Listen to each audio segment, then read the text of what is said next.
Low ಹಾಲು ಬೆರೆಸಿಟ್ಟಿದ್ದೀನಿ ಕಣೋ, ಜಾಸ್ತಿ ಬಿಸಿ ಇಲ್ಲ, ಕುಡ್ಕೊಂಡು ಹೋಗು. ಆದಿ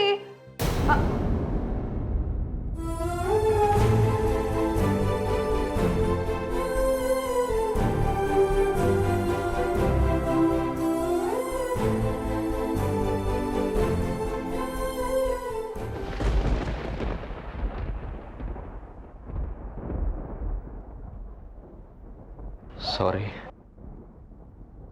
ನೀವು ಲೋ ಅಂದ್ರಲ್ಲ, ನನ್ನ ಕರೆದ್ರೇನು ಅಂತ ಬಂದೆ. ಹಾಗ್ಯಾಕೋ ಅಂತೀಯ?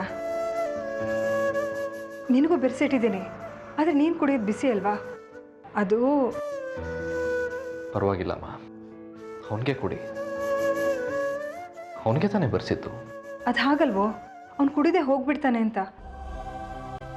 ನಿಜ, ಅವನು ಹಾಗೆ ಹೋದರೆ ನಿಮಗೆ ಬೇಜಾರಾಗುತ್ತೆ. ನಾನಲ್ವಲ್ಲ. ಆರ್ಯ, ಆರ್ಯ ನನ್ನ ಮಾತು ಕೇಳು. ಆರ್ಯ, ಯಾಕೋ ಹಾಗಂತೀಯ? ಇದು ನಿನಗೆ ಅಂತಾನೆ ಬಿಡಿಸಿಟ್ಟಿದ್ದು ಕಣೋ, ತಗೋ. ನಂಬ್ತೀನಿ ಬಿಡಿಮ್ಮ, ಹೇಗಿರು ಬೆರೆಸಿ ಬಡ್ದಾಗಿದೆ, ಬೇಕಾದ್ರೆ ಬಂದು ತಗೋ ಅಂತಾನ. ಛೇ, ಹಾಗಲ್ಲ ಕಣೋ. ಯಾಕೋ ಎಲ್ಲದ್ರಲ್ಲಿ ತಪ್ಪು ಹುಡುಕ್ತಾ ಇದೆಯಾ ನೀನು?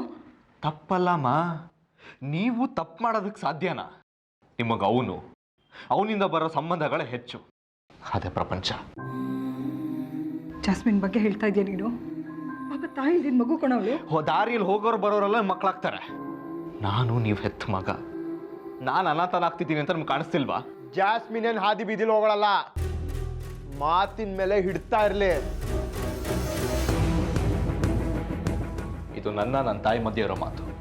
Don't interview. ಅದೇ ಏನು ಮಾತಾಡ್ಬೇಡ ಕಣೋ, ದಯವಿಟ್ಟು ಸುಮ್ಮನೆ ಇರೋ. ಯಾಕಮ್ಮ ಸುಮ್ಮನೆ ಇರ್ಬೇಕು ನಾನು? ನನ್ನ ತಾಯಿ ಮುಂದೆನೆ ನನ್ನ ತಂಗಿ ಬಗ್ಗೆ ಕೇವಲವಾಗಿ ಮಾತಾಡಿದ್ರೆ ಸುಮ್ಮನೆ ಇರ್ಬೇಕಾ? ಹಲೋ, ಅವ್ರು ನನಗೂ ತಾಯಿನೇ, ಆದ್ರೆ ಅವ್ರು ಅದನ್ನ ಮರ್ತಿದ್ದಾರೆ. ಅದಕ್ಕೆ ನಾನು ಕೇಳ್ತಿರೋದು, ಹೊರಗಿನವ್ರ ಮೇಲೆ ತೋರಿಸೋ ಪ್ರೀತಿನ ಹೆತ್ತು ಮಗನ ಮೇಲೆ ಯಾಕೆ ತೋರ್ಸಲ್ಲ ಅಂತ. ಲೋ ದಡ್ಡ, ಪ್ರೀತಿ ವಿಶ್ವಾಸನ ಗಳಿಸ್ಕೋಬೇಕು ಕಣೋ. ಸಂಬಂಧಗಳು ಹೊರಗಿನಿಂದ ಹುಟ್ಟಲ್ಲ, ಮನ್ಸು ಒಳಗಿಂದ ಬರ್ಬೇಕು. ಮಾತಾಡ್ಬೇಡ ಅಂತ ಹೇಳ್ತಾ ಇದ್ದೀನಿ ನಾನು. ಮಾತಾಡ್ಲಿ ಬಿಡಿಮ್ಮ, ನಿಮಗೆ ಹೇಗಿದ್ರು ಅವನೇ ಹೆಚ್ಚು. ಅದಕ್ಕೆ ಅವನು ಯಾರೋ ತಂಗಿ ಅನ್ಸ್ಕೊಂಡಿರೋಳ್ನ ನೀವು ಮಗಳು ಅಂತ ಒಪ್ಕೊಂಡಿರೋದು. ಆದರೆ ಸಾಕ್ಷಿ ಬಗ್ಗೆ ಒಂದಿನಾದ್ರೂ ಹಾಗೆ ಭಾವಿಸ್ಕೊಂಡಿದ್ದೀರಾ? ಯಾಕೆ ಭಾವಿಸ್ಕೊಳ್ಳಿಲ್ಲ ಹೇಳಿ? ಯಾಕಂದ್ರೆ ಸಾಕ್ಷಿಗೆ ನೀವು ಜನ್ಮ ಕೊಟ್ಟಿಲ್ವಲ್ಲ, ಅದಕ್ಕೆ. ಸಾಕ್ಷಿ ನನ್ನ ಹೆತ್ತು ಮಗಳಾಗಿರ್ಲಿಲ್ಲ, ನಿಜ.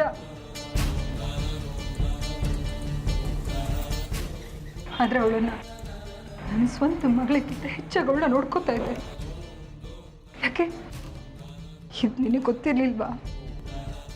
ನಮ್ಮಮ್ಮ ಆಗ ಅನ್ಕೊಳ್ದೆ ಇದ್ದಿದ್ರೆ ಜಾಸ್ಮಿನ್ ಅಲ್ಲಿ ಸಾಕ್ಷಿನ ನೋಡ್ತಾ ಇರ್ಲಿಲ್ಲ. ನಮಗೆ ಸಾಕ್ಷಿನೂ ಒಂದೇ, ಜಾಸ್ಮಿನು ಒಂದೇ.